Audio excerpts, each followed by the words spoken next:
Assalamualaikum warahmatullahi wabarakatuh.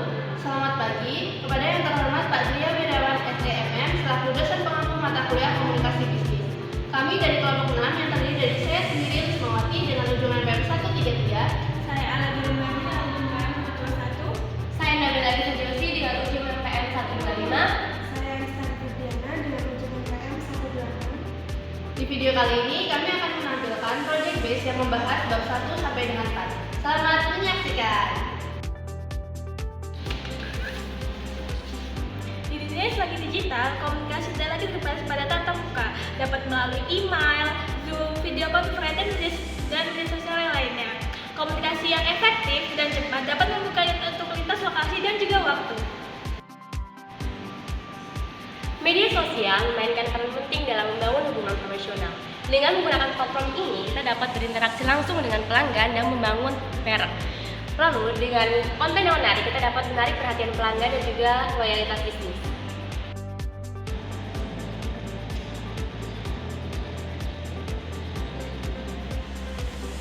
Dalam menulis email atau memposting sesuatu di media sosial, karyawan harus memperhatikan etika dan profesionalisme. Dalam komunikasi, baik melalui chat atau email, karyawan itu mencerminkan nilai dan reputasi milik perusahaannya. Jadi karyawan harus menjaga kesopanan, kejelasan, dan relevansi dalam setiap pesan.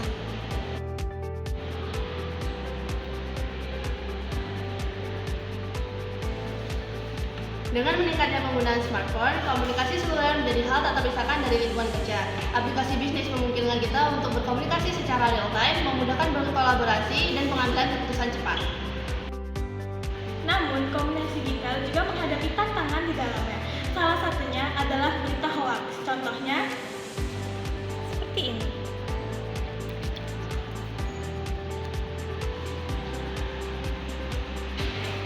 Untuk mengatasi tantangan ini, sangat penting bagi kita untuk memilih komunikasi yang tepat.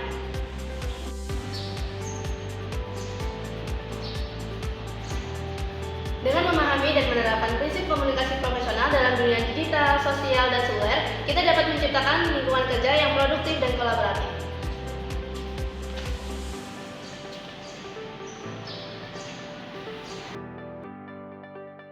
Keuangan penjualan Vivo bulan ini tolong direkap ya. Baik, Ibu. Keterampilan komunikasi antar pribadi adalah kemampuan untuk berinteraksi dan berkomunikasi dengan efektif. Ini mencakup berbagai hal mulai dari mendengarkan dengan aktif dan menyampaikan pesan dengan jelas. Berikut data penjualan kita selama 4 tahun terakhir.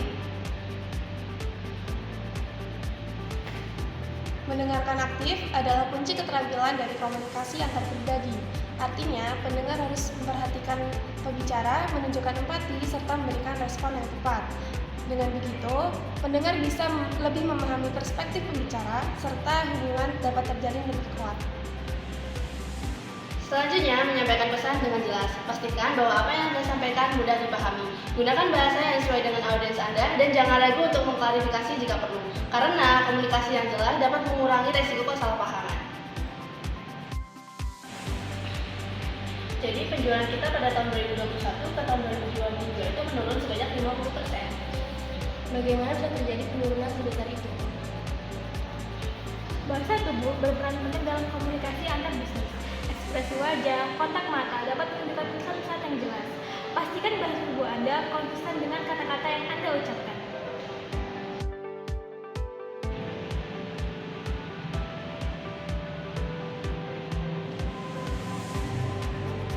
Empati adalah kemampuan seseorang untuk merasakan apa yang dirasakan orang lain. Dalam komunikasi antar pribadi, menunjukkan empati itu akan meningkatkan hubungan. Nah, ketika seseorang itu merasa dipahami, maka orang tersebut akan lebih terbuka untuk berkolaborasi dan berbagi.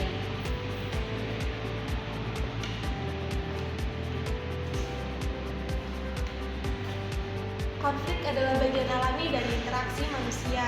Komunikasi yang baik itu dapat membantu untuk mengontrol konflik lebih efektif. Caranya, fokus hanya pada solusi dengan mendengarkan semua pihak dan hindari bersikap defensif. Ini akan membantu kita untuk menemukan titik temu yang saling menguntungkan.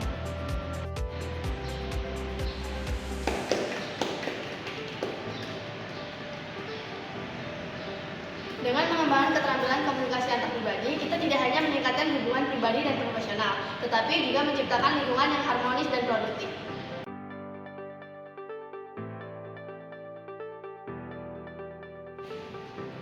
Kolaborasi dalam bisnis adalah proses di mana individu dan tim bekerja sama untuk mencapai tujuan yang sama. Hal ini berisi berbagai macam ide dan juga tanggung jawab untuk mencapai tujuan yang lebih baik.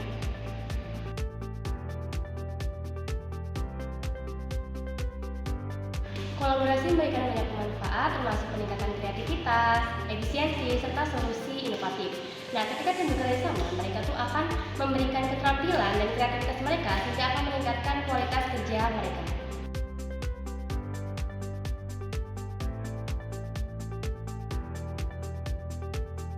Agar kolaborasi berjalan dengan efektif, diperlukan keterampilan berkomunikasi dan mendengarkan dengan baik.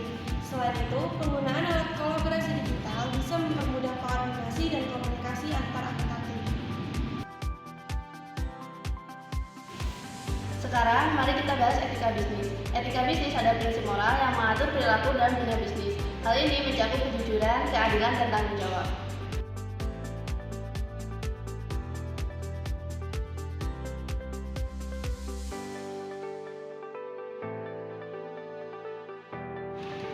Dalam kolaborasi, etika bisnis sangat penting.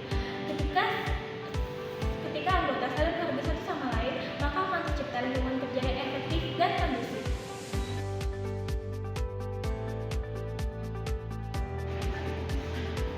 Terkadang tantangan etika itu muncul dalam sebuah kolaborasi. Perbedaan tujuan dan juga nilai itu dapat menyebabkan ketegangan antar tim. Nah, oleh karena itu dibutuhkannya pedoman untuk berdiskusi sehingga tidak akan terjadi ketegangan.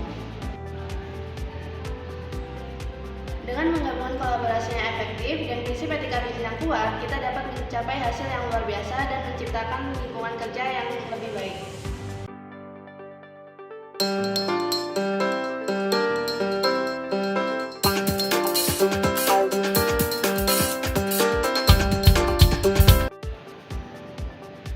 Pasar global terdiri dari berbagai macam budaya, bahasa, dan norma sosial, di mana setiap budaya ini memiliki cara yang unik dalam berkomunikasi. Jadi untuk memahami perbedaan ini adalah kunci untuk menghindari kesalahpahaman.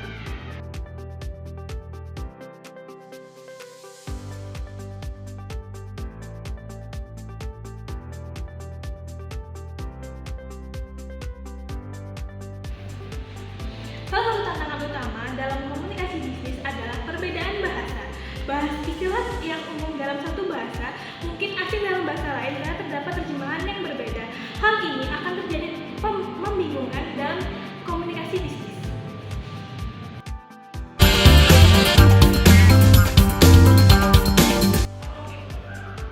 Setiap budaya memiliki nilai dan etika yang berbeda.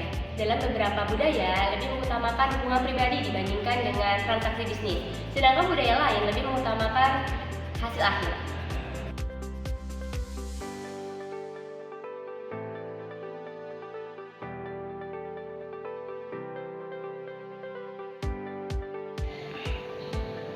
Gaya komunikasi juga bervariasi.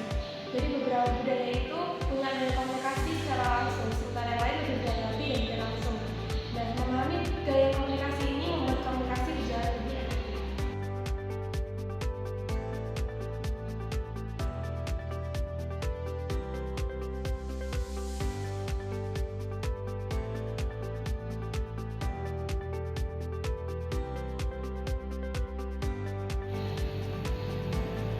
Teknologi memfasilitasi komunikasi lintas batas, tetapi perbedaan zona waktu dan akses teknologi juga bisa menjadi tantangan.